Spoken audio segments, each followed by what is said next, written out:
Alam niyo po, challenging magsabi na we should continue our dollar or peso cost averaging in the midst of what's happening. But I can tell you, it pays. And it will pay for the people who are patient, who know themselves and know what they are here for.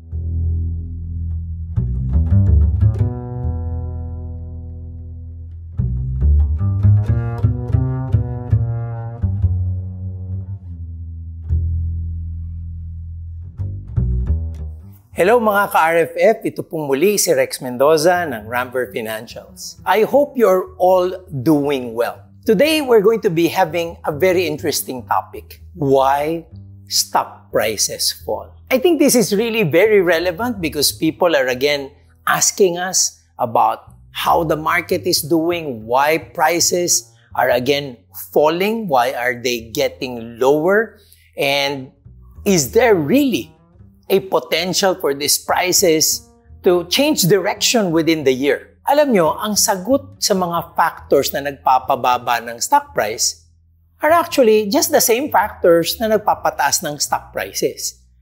Yun nga lang, syempre, nandun sila sa kabilang direksyon. Same factors moving into different directions. That's the reason why prices go up and down. But why are we saying these are the factors why stock prices fall? Kasi wala namang masyadong interesado ngayon to listen to why stock prices rise because they're not rising in the first place. So, again, what's the logic of the video? Ito po, para medyo ma-downplay natin ang impact ng ating emotions.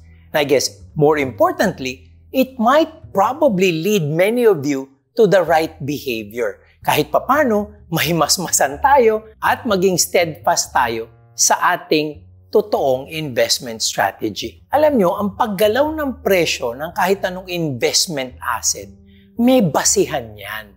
Hindi naman yan pwedeng walang basihan. Pero alam nyo ba, sometimes, ang basihan na yan, hindi logical, kundi emotional. Kailangan pong maintindihan natin how prices are really quoted and how transactions are really done. Ang laking bagay po nito question that really pierces through the logic behind this. Pag ang isang stock ba, bumenta or nabili sa 10 pesos, yun ba ang tamang presyo?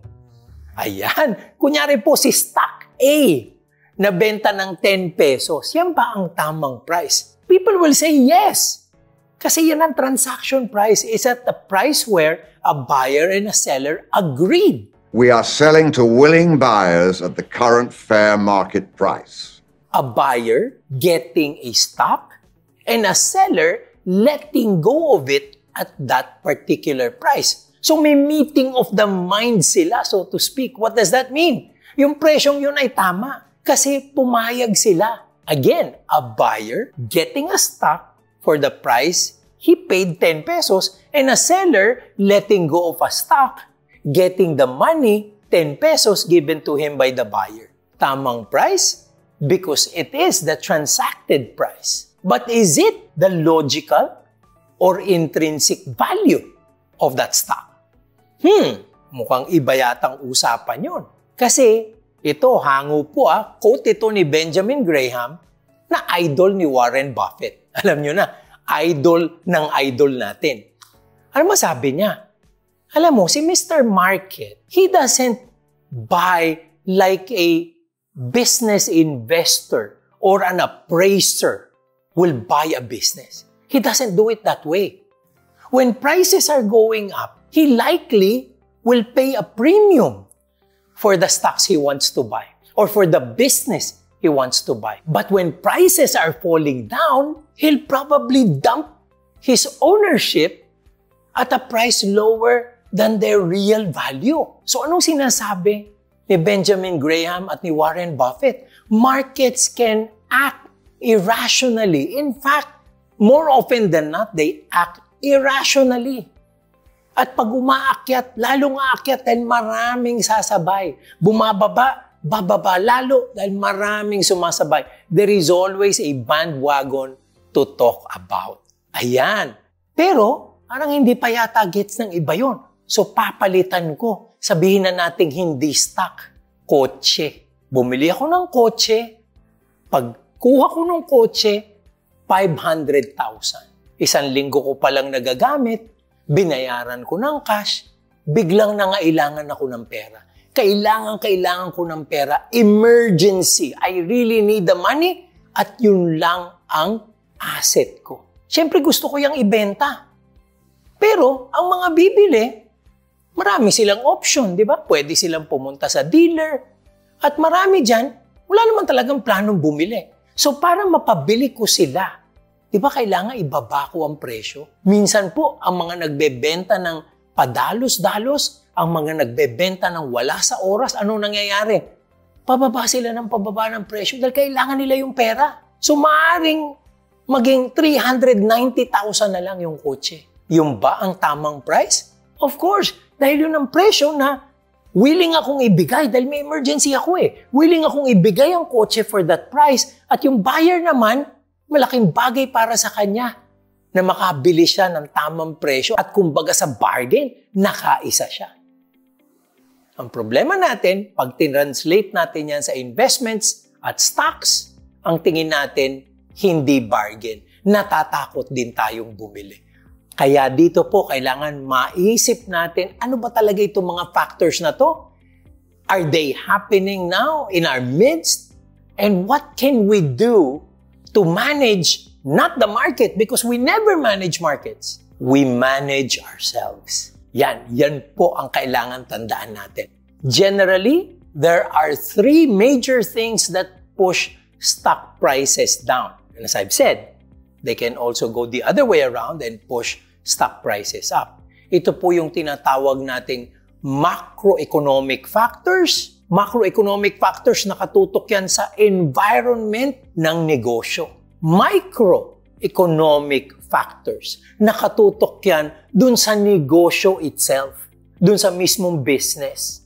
And there can be systemic market changes. Yan po ang number 3. Hindi micro, hindi macro, systemic changes. At iisa-isahin po natin yan. Under macroeconomic factors, growth and recessions. Di po pa, pag ang ekonomiya, medyo mataas ang level ng growth, maganda ang takbo ng tinatawag na velocity of money.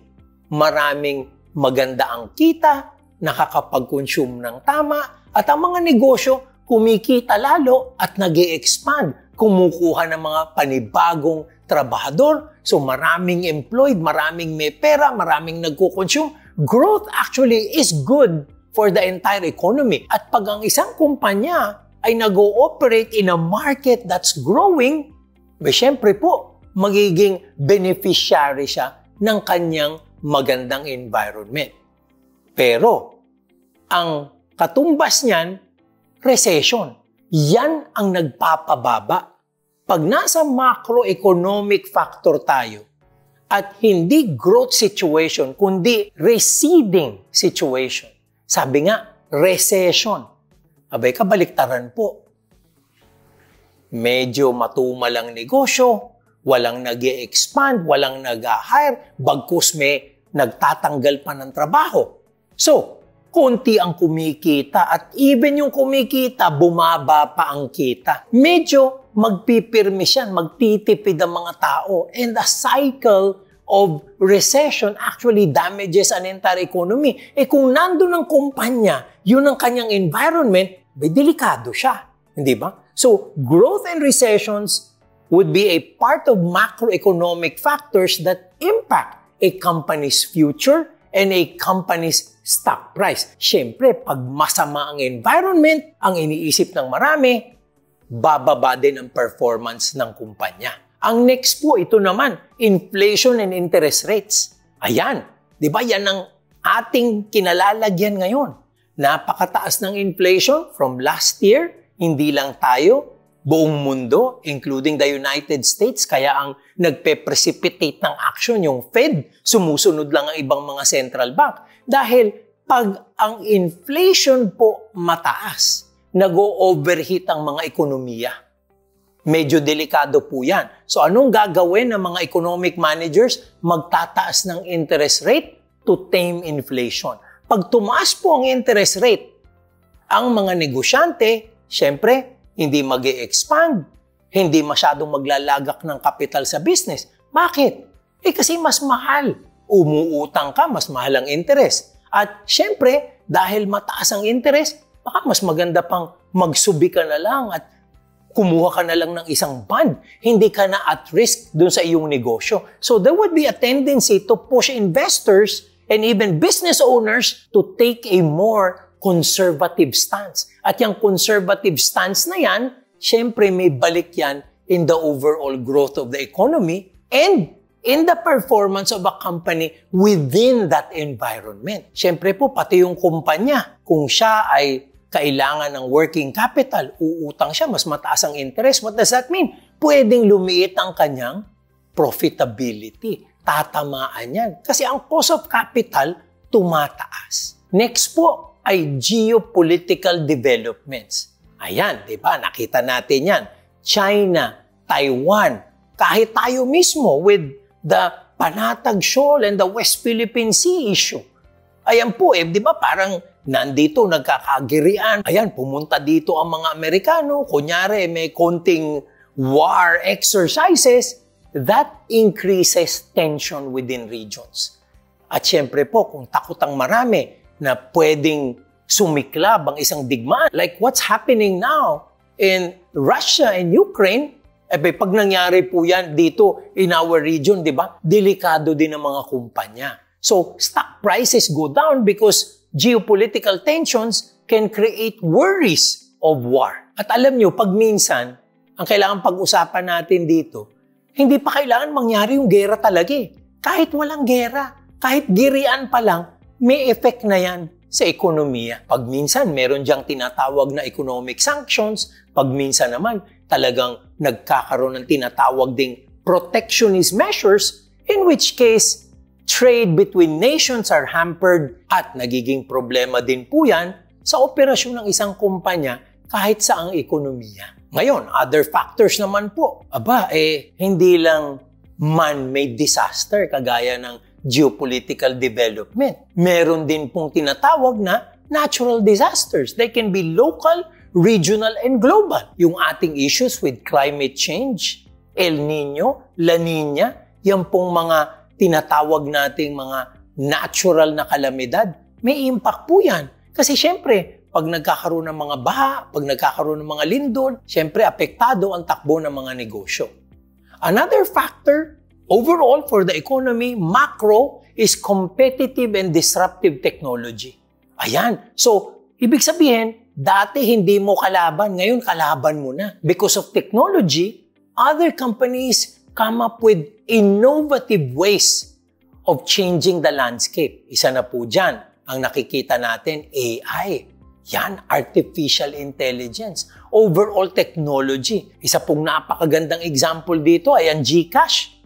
Na-disrupt ng GCash ang maraming negosyo, including banks, including remittance companies. Di ba? Dati, kailangan ang ating mga kababayang OFW, kailangan pumila sa mga remittance centers. Ngayon, GCash na lang. Di ba? And with GCash, you can even save money or borrow money to the point where, teka lang, parang malabangko na din, hindi ba? Or may mga bangko siya dun sa kanyang tinatawag na ecosystem. At hindi lang yun, may investments na rin siya through G-Invest. May insurance na rin siya through G-Insure. So, if you're going to take a look at it, nagbabago yung timpla ng operasyon ng isang kumpanya pag ang isang negosyo ay apektado ng teknolohiya at makabagong imbensyon. So, kailangan tingnan din natin yan. Baka mamaya itong kumpanyang ito, magiging obsolete ito in the long run kasi ang negosyo niya nandito sa areang ito at masasapawan ito ng disruptive technologies. Kailangan binabantayan din natin yan. Diba? And lastly, regulatory issues. Ang ginagawa ng isang gobyerno sa isang ekonomiya, may impact yan. Kasi minsan, yung pag-open up, diba? Kagaya, for example, nung unang panahon, PAL lang ang umiikot at nag-service ng Philippine Skies. But There was a time when the government opened it up. So nagkaroon ng competition ng PAL. Pumasok ang Cebu Pacific, andyan na rin ngayon ang AirAsia at marami pang ibang mga eroplano na maaaring hindi natin nakikita pero ang sineservisyan niyan, mga ilang probinsya lang. So it can be disruptive to the point where it can be a risk for companies like PAL, companies today that are really overwhelmed with advancements in our economy. Pero di po ba, parang nakakatakot itong macroeconomic factors na to dahil parang lahat yata ng inisa-isa ko, parang negative ang impact sa ating ekonomiya, negative ang nagiging impact sa ating mga kumpanya, except for a few that would be positively affected by disruptive technology. Sabi nga ng marami, a bad development for one company can be a blessing to another. Diba? Tandaan nyo yan. Umaakyat ang interest rates. Ibig sabihin ba, lahat ng kumpanya lugi. Kadalasan po, pag umaakyat ang interest rates, banks do a lot better. So kailangan, tinitingnan natin each and every opportunity or each and every investment. As mentioned, bad things for one industry can mean good tidings for another industry. Let's watch out. The next set of factors zero in on the company itself. At ito po yung tinatawag nating microeconomic factors. Tatlong bagay po yan. Number one, financial results.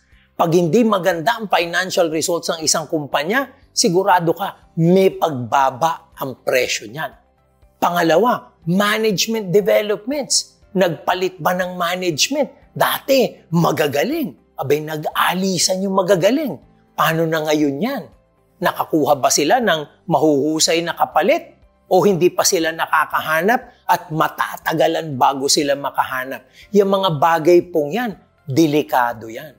These are long-term worries for certain companies, especially the management team. Yan po ang nagdadala ng future prospects of any company. And lastly, products, services, and other business prospects. Abay, nakapag-introduce ba sila ng makabagong produkto at serbisyo? May mga kumpanya po, they slept on their laurels, no? Napakagaganda ng kanilang performance, pero hanggang dun lang sila. Ngayon, pinasukan na tayo ng disruptive technologies and may bagong mga produkto at serbisyo na mga magagaling na substitute. O paano ngayon yan pag hindi ka nakapag-react? These are issues on the micro level that we have to check out as well. Yung third biggest block po, kasunod nung dalawang pinag-usapan na natin, macro and microeconomic factors are systemic changes and trends. This affect markets. Hindi mo to masasabing macro and micro. Naiiba po ang mga ito. Kasi po, ang gusto kong pag-usapan, yung mga bagay na may direct impact sa supply and demand para sa mga investors. Di ho ba? Pag maraming bumibili, tataas ang presyo. Pag maraming nagbebenta, bababa ang presyo. Alam niyo po, ang mundo natin ngayon, controlled by what we call big fund managers. We have talked about huge companies like BlackRock, JP Morgan, Fidelity, Templeton, napakarami po niyan. Pero, para po magka-benchmark ang mga yan, nagtayo sila ng mga indices. Sa atin po, sa Pilipinas, PSEI, Philippine Stock Exchange Index. Gaya po ng PSEI, may mga indices din ang bawat bansa. Pero, meron din pong global at regional indices. So, ano po ang nangyayari?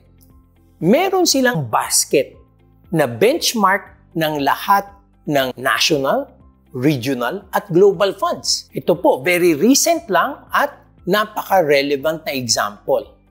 Anong sabi ng Philippine Stock Exchange? Tatanggalin nila sa index ang MPI or Metro Pacific at Aboitiz Power. At anong ipapalit nila? Bloomberry Resorts Inc. at Century Pacific Foods Inc. So ano pong mangyayari sa merkado? Meron po tayong mga funds na nagtatrack ng index at kinokopya ang index.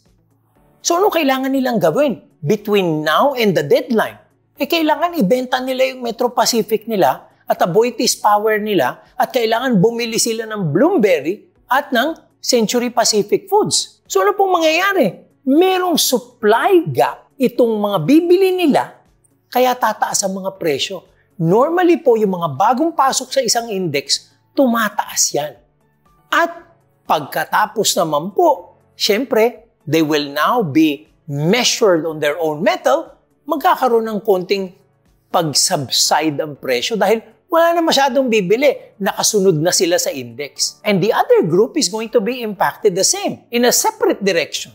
Syempre po, lahat ng susunod sa PSEI, magbebenta ng Aboitiz Power. So, syempre, bababa po ang presyo ng Aboitiz Power. Mabuti po ang MPI, magpa-privatize na yata. Kaya, siguro naman, hindi sila masyadong apektado. Pero ang Aboitiz, apektado yan.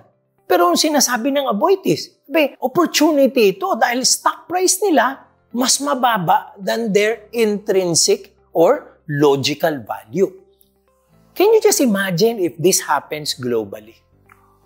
Wala pong epekto minsan yung macroeconomic, microeconomic. Basta sinabi lang, for example, ng MSCI, Morgan Stanley Capital Index, ay papasok na namin ang Saudi Arabia sa global index. Siyempre, pagpasok ng Saudi Arabia, babawasan yung weighting ng mga ibang countries. So, mababawasan ng weighting Pilipinas. Ang liit po natin. Pag magbebenta sila ng stocks natin, lilipat nila sa Saudi Arabian stocks. Ang laki po agad ng drop ng ating stock market. Lalong-lalo na pag sinabi nilang specific stocks, bababaan namin ang weighting.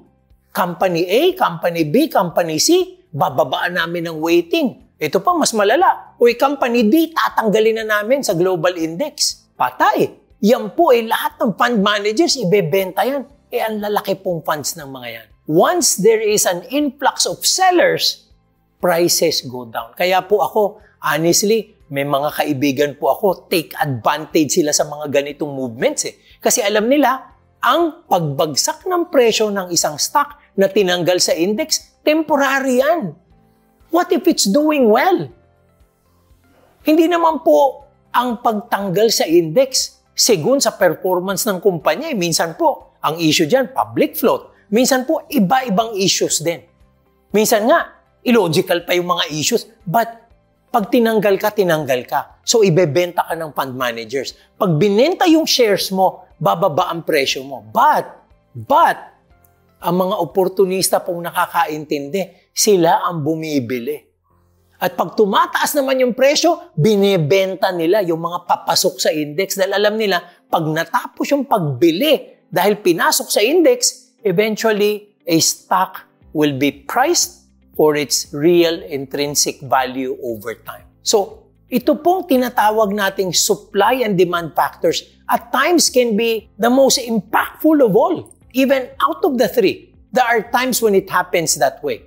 So, hindi po natin naiintindihan, minsan hindi konektado talaga sa microeconomic or macroeconomic analysis, pero dahil biglaan, may palit na composition ng index, may tama ang buong bansa, may tama ang particular stocks of some of our companies listed in our exchange. And lastly, hindi naman po ibig sabihin lahat dala ng mga formal organizations na ganyan Minsan po, sentiments lang, trends lang. There are times when a market feels na, overbought na yan. So marami nang magbebenta. You will now experience what we can call a correction.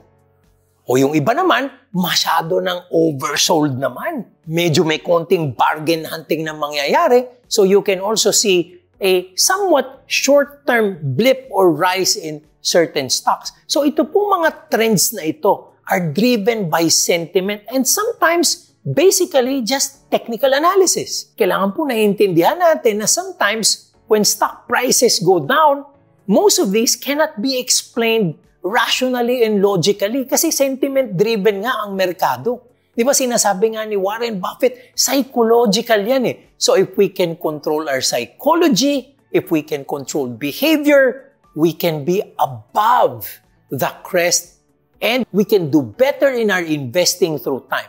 Alam niyo po, for me, ito ang pinaka-importante sa lahat. Self-awareness. You have to know who you are. You have to know what type of an investor you are. Warren Buffett ka ba? Value.